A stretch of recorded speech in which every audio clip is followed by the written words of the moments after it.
In this video, I'm going to show you 6 tips to try to reduce your elbow pain that you may be having. Now, we're going to say this is general elbow pain. You went to your doctor or your primary care, or maybe a specialist, and they said, well, you have elbow pain. They didn't really specify, is this golfer's elbow on the inside? Is it tennis elbow out here on the outside? Is it a tricep or anconeus issue on the back side of the elbow here? They didn't really specify which area. You just know that your elbow hurts, and that's really about it. Now, they sent you maybe out with some resources, or maybe they haven't sent you to therapy, or just whatever, and you're trying to find information to try to work on this area. The first thing that we're going to do is going to be some strengthening exercises. So you're going to take, I have this kind of pad here or half bolster. You can roll up a towel or just whatever you have at home works fine. I'm going to put my hand palm up. My forearm is just resting on this so that my wrist can move over the end. I'm going to take one of these bands. You can buy these in sets. I'll put a link in the description for a set of these. They're pretty inexpensive. And what you're going to do is you're going to kind of hold below it here, and I am working on wrist flexion. So I'm just curling up my wrist and just pulling against the band here. 2 to 3 sets of 10 to 12 repetitions. And now we're going to go into palm down. So my palm is down, and I'm going to pull back into wrist extension. So you're going to feel that out here on the top side of the forearm. I'm just pulling back into wrist extension. 2 to 3 sets, 10 to 12 repetitions there. And then we're going to go into ulnar deviation. So it's where my hand and my wrist go down like this. So I'm going to hold above. The right hand is the one that we're working on, or the right elbow, and pull down like this. 2 to 3 sets, 10 to 12 repetitions. And then we're going to work on radial deviation, where I'm pulling back. So I'm going to stabilize here on the bottom. I'm going to take the top, and I'm just pulling back. 2 to 3 sets, 10 to 12 repetitions. And that's going to kind of encompass the entire aspect of the forearm. That works really well. Again, those are pretty inexpensive. Now we're also going to add in elbow flexion and elbow extension. So what you're going to do here is you're going to take your left hand for treating the right elbow. I'm going to hold down here, and I'm just going to work on bicep curls, just nice and slow, in case you have some irritation here of the bicep tendon where it attaches here. And so I'm just going to go in this way, 2 to 3 sets, 10 to 12 repetitions. And then we're going to work on tricep extensions or elbow extensions. So for the camera purposes, I'm going to switch over to my left hand for this. And so the affected side, I'm pulling down. I have my other hand holding above here, and I'm trying to straighten out my elbow. And you would complete 2 to 3 sets, 10 to 12 repetitions of that movement as well.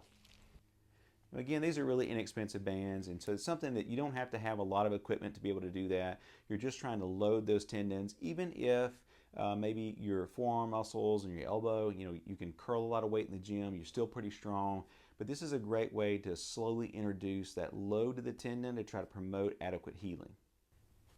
Next, we're using one of these hand exercisers. I like this one. This one is from Alpha Grips. It is adjustable. You can adjust the tension on it, as well as it also has a nice counter here, so you don't have to sit and count the repetitions if you don't want to. And so I'm just going to work on this, just squeezing this together. You're going to feel this all the way down in the forearm. And I'll have my patients a lot of times do this in a neutral position. We'll go palm up, what's known as a supinated position. I'll have them flip over, palm down, hold it in different positions, and complete 2 to 3 sets, 10 to 12 repetitions. You may vary that. You may do 5 reps this way, 5 reps this way, and flip it over, just to change up the position that you're holding the exerciser in. Now we're going to work on some of that kinesthetic awareness, and also maybe some cross fiber friction massage. You're going to use one of these massage tools. This is a gua sha tool. You can get all types, very inexpensive, and you're going to initially, you can use a lotion or emollient if you're just trying to glide across the area. And I just kind of go all over my elbow, my forearm, on the back side, just kind of all over, especially in the area that's most painful. So if the outside here is most painful, I may spend some extra time out here. I'm not pushing hard when I'm doing this. If you want to work more on a cross fiber friction massage to try to stimulate the collagen fibers and all that, you would not use a lotion or an emollient. You want to kind of capture or purchase some of this skin here when you're doing this. You're just going to kind of move in all different directions.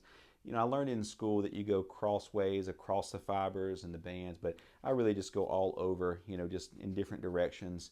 I think it does really well. It feels pretty good, and I would spend a couple of minutes, maybe 2 or 3 minutes doing that, once or twice a day. For anyone that watches my videos, you know that I like to use tennis balls for a whole bunch of different conditions. They're very easy to use. You can buy them in bulk in most places. So what you're going to do with the tennis balls, we're going to say that I've got this tricep pain back here on the back side with a tricep tendon. I'm going to go all around, just kind of let my arm sit there just like that. I'm holding pressure. That's one of those, hurts so good kind of a thing, just holding that pressure. And I'm going to move back and forth and just kind of roll it, up to the muscle belly of the tricep and go around. I can bring it to the inside the elbow. If you're having that golfer's elbow or medial epicondylitis or epicondylalgia there, it can go on the outside. You want to be a little careful though, especially on the inside here, because you do have the ulnar nerve and you don't want to irritate the ulnar nerve. So you're putting a lot of pressure, you may irritate it. The radial nerve sits on the outside. Again, you don't want to put just a ton of pressure there, but I usually tell my patients, and even for myself, on the back side here with the tricep, that's kind of free game. So you can just put that pressure in there and just roll it back and forth. If you want to work on the bicep, you're going to have to, put this on the edge of a counter or a table or somewhere and kind of come down into it like that and roll for that. It's a little more difficult for the bicep, but I do like using tennis balls for that. Nice and easy, and I just spend a few minutes, maybe a couple times a day.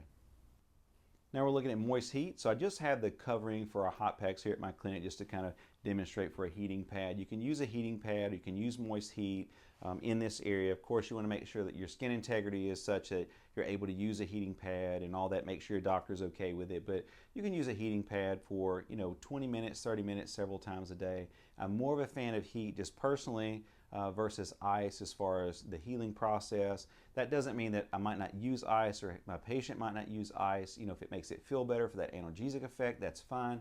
But for me, typically we use heating pads and hot packs at my clinic versus the ice. Now we're going to go over stretches. I like to hold my stretches somewhere between 15 to 30 seconds. If you can go longer, that's fine. It just really is up to you. The first one we're going to do is we're going to bring your hands like this and bring your elbows up, and that's going to stretch all of these muscles on the inside. Typically, if you have golfer's elbow, that medial epicondylitis here, it's going to stretch all of those structures. You're just going to kind of work like this. Initially, if you can't bring the elbows up all the way because it's painful, just go up as far as you can and then just work into bringing the elbows up higher, just like this.